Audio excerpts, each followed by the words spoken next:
2024년 10월 16일 오늘 하나님의 말씀은 호세아 13장 1절에서 16절의 말씀입니다. 에브라임이 말을 하면 사람이 떨었도다. 그가 이스라엘 중에서 자기를 높이더니 바알로 말미암아 범죄함으로 망하였거늘 이제도 그들은 더욱 범죄하여 그 은으로 자기를 위하여 우상을 부어 만들되 자기의 정교함을 따라 우상을 만들었으며 그것은 다 은장색이 만든 것이거늘 그들은 그것에 대하여 말하기를 제사를 드리는 자는 송아지와 입을 맞출 것이라 하도다. 이러므로 그들은 아침 구름 같으며 쉬 사라지는 이슬 같으며 타작마당에서 광풍에 날리는 쭉정이 같으며 굴뚝에서 나가는 연기 같으리라. 그러나 애굽 땅에 있을 때부터 나는 내 하나님 여호와라. 나밖에 내가 다른 신을 알지 말 것이라. 나 외에는 구원자가 없느니라. 내가 광야 마른 땅에서 너를 알았거늘 그들이 먹여준 대로 배가 불렀고 배가 부르니 그들의 마음이 교만하여 이로 말미암아 나를 잊었느니라. 그러므로 내가 그들에게 사자 같고 길가에서 기다리는 표범 같으니라. 내가 새끼 잃은 곰같이 그들을 만나 그의 염통 거풀을 찢고 거기서 암사자같이 그들을 삼키리라. 들짐승이 그들을 찢으리라. 이스라엘아, 내가 패망하였나니 이는 너를 도와주는 나를 대적함이니라. 전에 내가 이르기를 내게 왕과 지도자들을 주소서 하였느니라. 내 모든 성읍에서 너를 구원할 자 곧 내 왕이 이제 어디 있으며 내 재판장들이 어디 있느냐. 내가 분노함으로 내게 왕을 주고 진노함으로 패하였노라. 에브라임의 불의가 봉함되었고 그 죄가 저장되었나니 해산하는 여인의 어려움이 그에게 임하리라. 그는 지혜 없는 자식이로다. 해산할 때가 되어도 그가 나오지 못하느니라. 내가 그들을 스올의 권세에서 속량하며 사망에서 구속하리니 사망아, 내 재앙이 어디 있느냐. 스올아, 내 멸망이 어디 있느냐. 뉘우침이 내 눈앞에서 숨으리라. 그가 비록 형제 중에서 결실하나 동풍이 오리니 곧 광야에서 일어나는 여호와의 바람이라. 그의 근원이 마르며 그의 샘이 마르고 그 쌓아둔 바 모든 보배의 그릇이 약탈되리로다. 사마리아가 그들의 하나님을 배반하였으므로 형벌을 당하여 칼에 엎드려질 것이요 그 어린아이는 부서뜨려지며 아이벤 여인은 배가 갈라지리라. 오늘은 참된 구원자를 떠난 교만한 백성의 종말이라는 제목으로 하나님의 말씀 선포하겠습니다. 우리는 계속해서 호세아서 말씀을 나누고 있습니다. 호세아 선지자는 북이스라엘의 지도자 역할을 맡았던 에브라임 지파가 이 북이스라엘을 우상숭배로 몰아가고 있음을 고발하고 있습니다. 오늘 본문은 에브라임이 바알로 인해 죄를 짓고 망하였음에도 불구하고 여전히 우상을 만들고 있는 모습을 보여주고 있습니다. 그들의 영적 타락은 어떤 현상을 나타나게 할까요? 일단 믿음의 눈을 고장나게 하죠. 보이지 않게 만듭니다. 이 영적 타락은 어떻게 이어질 수 있냐면 죄를 죄로 여기지 않게 만드는 것입니다. 즉 처량하고 메마른 심령 그대로 두게 하는 거죠. 그래서 이 영적으로 타락하는 것이 무서운 것이 무엇이냐면 내 삶에서는 아무것도 일어나지 않는 현상 유지가 되는 것 같지만 어둠과 보이지 않는 이 우상이 현상 유지가 되고 있는 것이기에 이것은 굉장히 위험한 상태라고 할 수 있습니다. 여러분, 에브라임은 어디죠? 에브라임은 북이스라엘의 수도 사마리아가 있는 곳입니다. 그리고 이곳에서 이루어진 국가 정책은 항상 강대국을 의지하는 것이었습니다. 여러분, 이런 이야기하면은 무엇이 잘못되고 있는지 이제는 잘 아실 겁니다. 국가 정책, 나라의 정책, 나라의 주인, 이런 모든 단어가 나왔을 때 가장 먼저 생각하고 우선시돼야 될 것은 진짜 참된 왕이신 하나님을 의지하는 것일진데, 그러지 못하고 이 에브라임 국가 정책은 강대국을 의지하는 것이었습니다. 그래서 1절에 보니 이 지도층의 모습이 적나라하게 나오는데요. 한번 읽어보겠습니다. 에브라임이 말을 하면 사람들이 떨었도다.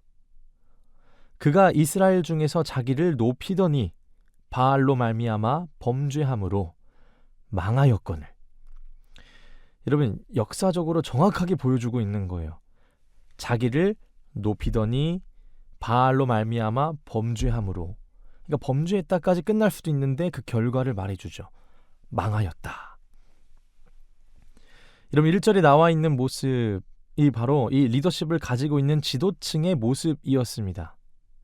있는 모습 그대로를 이야기하고 있는 거예요. 우리는 북이스라엘의 결과를 알고 있어요, 이미. 우리는 그동안 이 열왕기 상하와 쭉 이어서 보는 이 본문들을 통해서 얼만큼 이 구약에 있는 역사적인 사건을 속에서 하나님을 뺀 이 지도층의 타락이 얼마나 무서운지를 많이 듣고 공부했습니다. 우리는 북이스라엘의 결과를 알고 있죠. 바로 멸망입니다. 그런데 이 본문이 저는 요새 계속해서 나오고 이 북이스라엘과 남유다를 떠나지 않는 이 본문이 계속 주어지는 것을 보면서 제 마음속에 이러한 좀 메시지가 남는 것 같아요. 왜 했던 이야기가 또 계속 진행되고 또 했던 이야기를 또 계속해야 되는 본문들일까? 이런 고민을 하면서 저만의 이제 좀 답을 생각해 봤는데요. 물론 하나님께서 하시고자 하는 말씀이 있으시다, 이 시대에.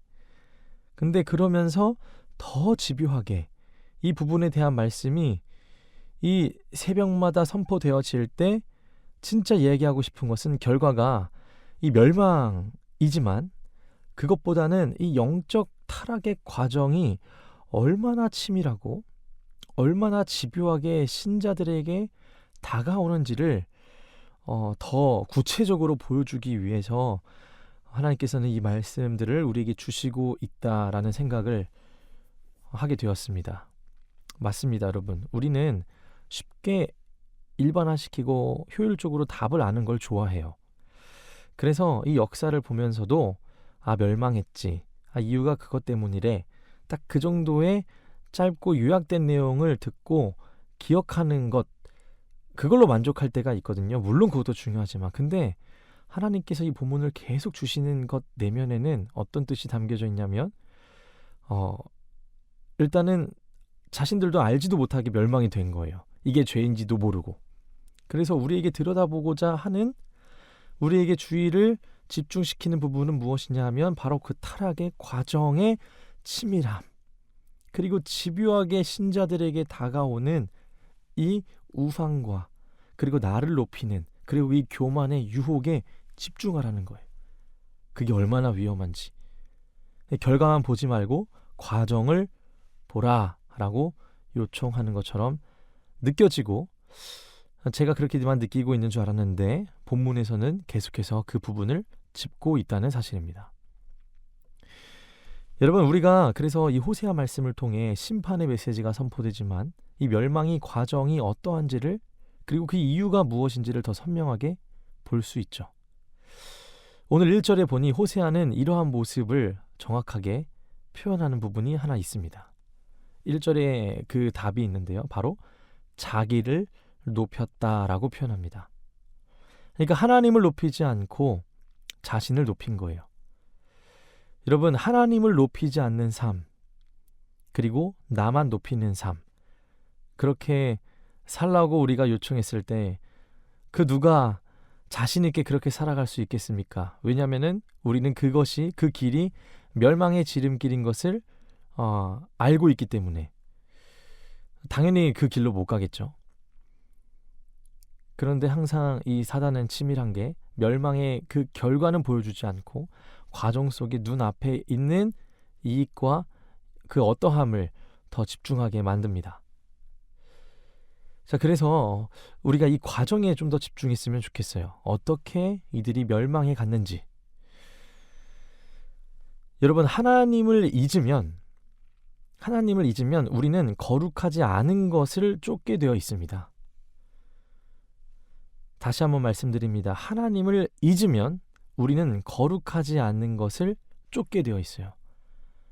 그러니까 우리가 하나님을 기억하지 않으면 이 기억과 거룩의 상실의 연관성을 한번 생각해 보자는 거예요. 하나님의 은혜를 기억하지 않으면 당연히 이 거룩함은 상실될 수밖에 없는 거예요. 은혜 없는 거룩은 굉장히 맹목적이거든요. 그리고 그 명제는 성립되지가 않거든요. 그러니까 하나님의 은혜로 우리가 거룩해질 수 있는 거예요. 근데 하나님의 은혜, 하나님 자체를 잊어버렸다?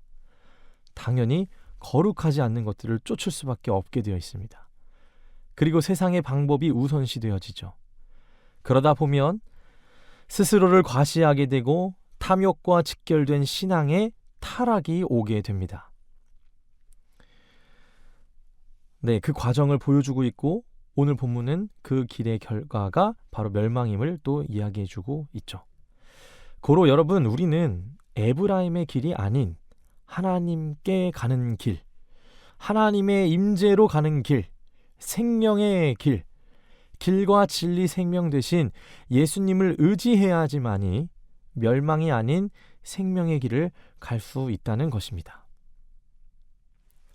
이어서 5절과 6절의 말씀입니다. 내가 광야 마른 땅에서 너를 알았거늘 그들이 먹여준 대로 배가 불렀고 배가 부르니 그들의 마음이 교만하여 이로 말미암아 나를 잊었느니라.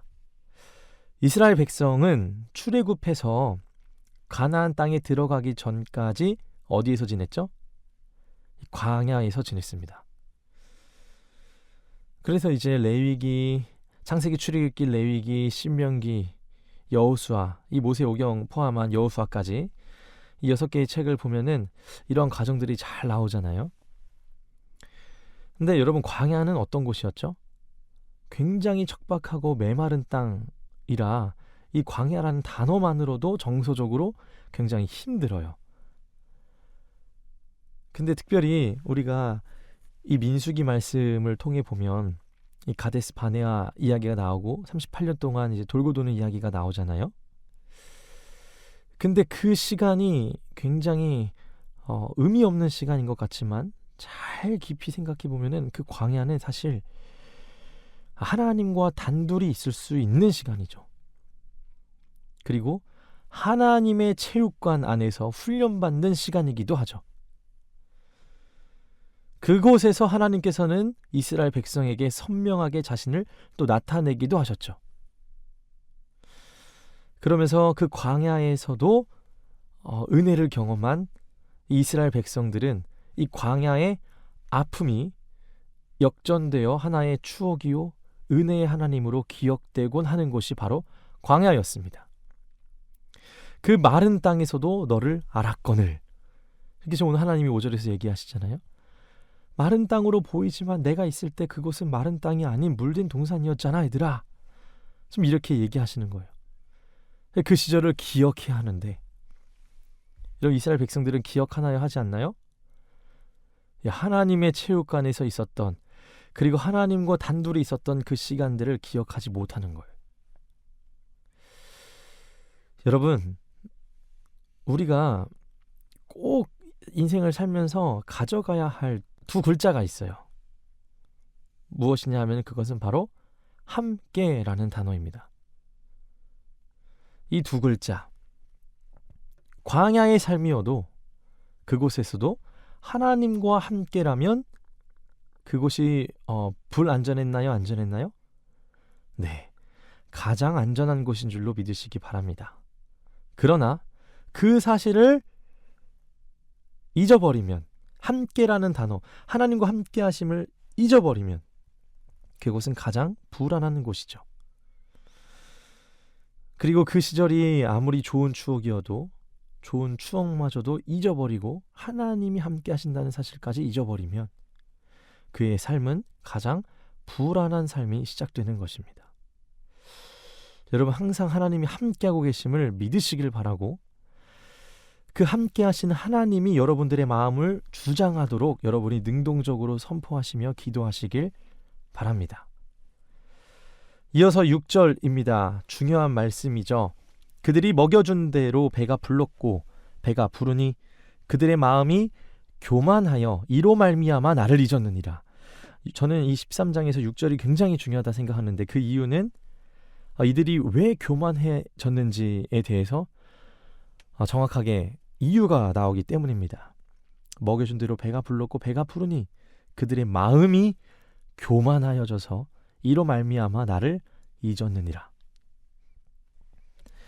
여러분 아시다시피 이 당시 왕은 여로보암 2세였잖아요.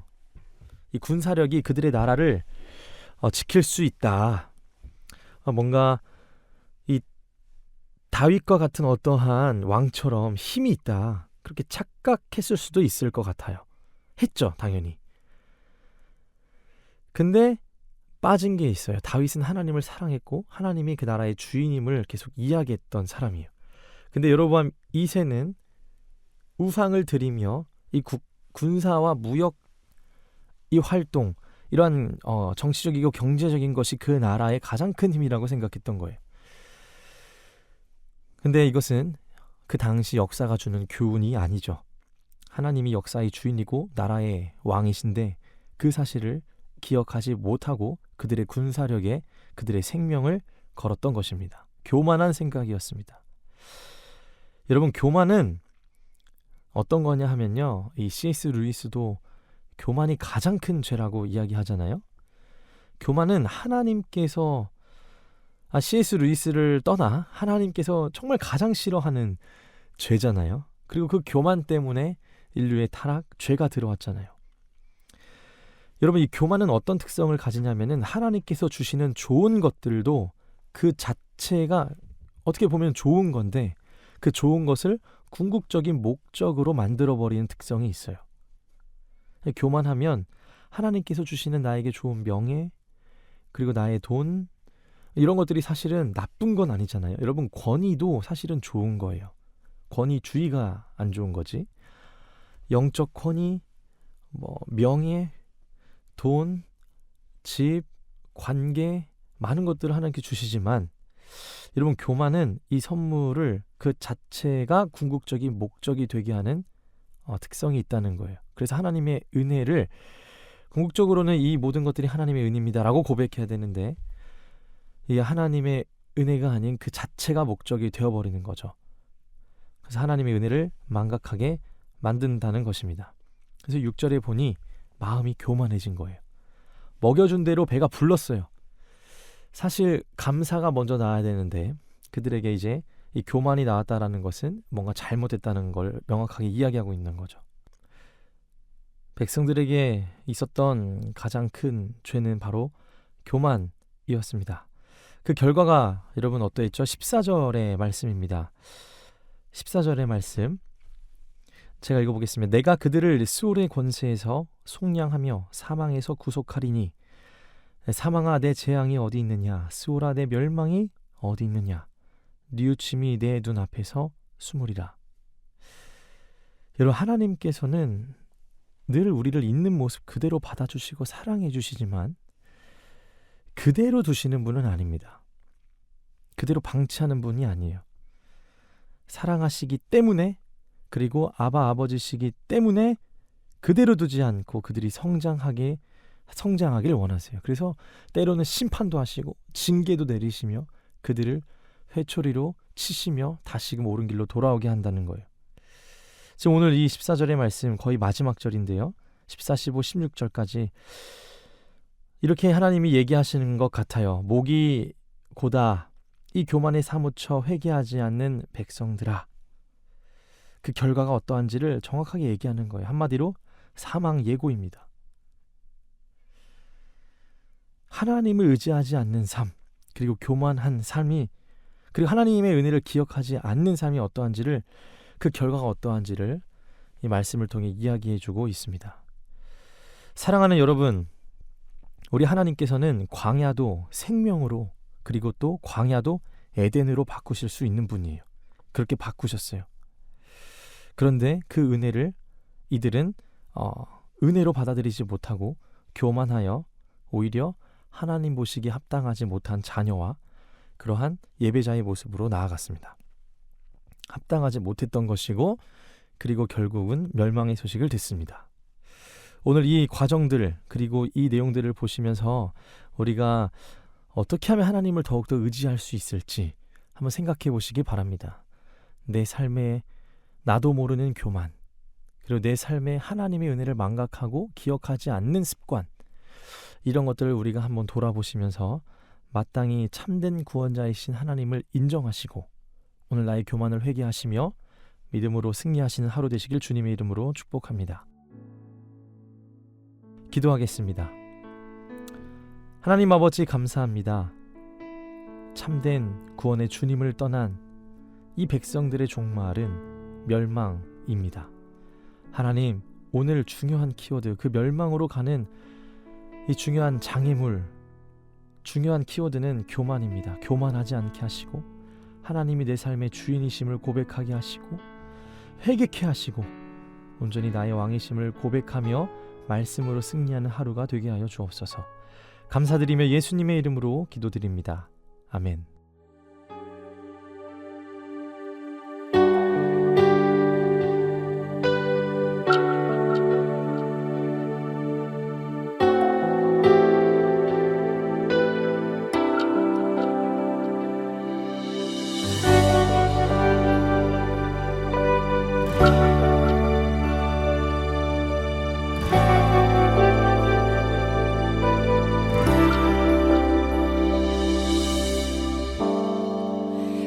해와 달과 별 모두 빛을 잃고 세상의 구원자 죽으셨네. 십자가에 달려 보혈을 흘리셨네. 모든 저주 그가 지셨네.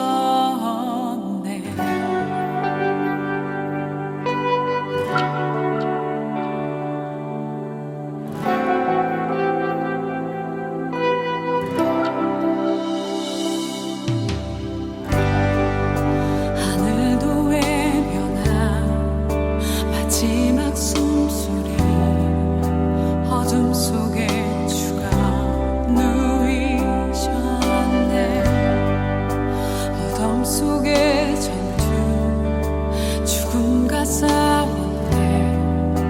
어둠의 권세는 무너져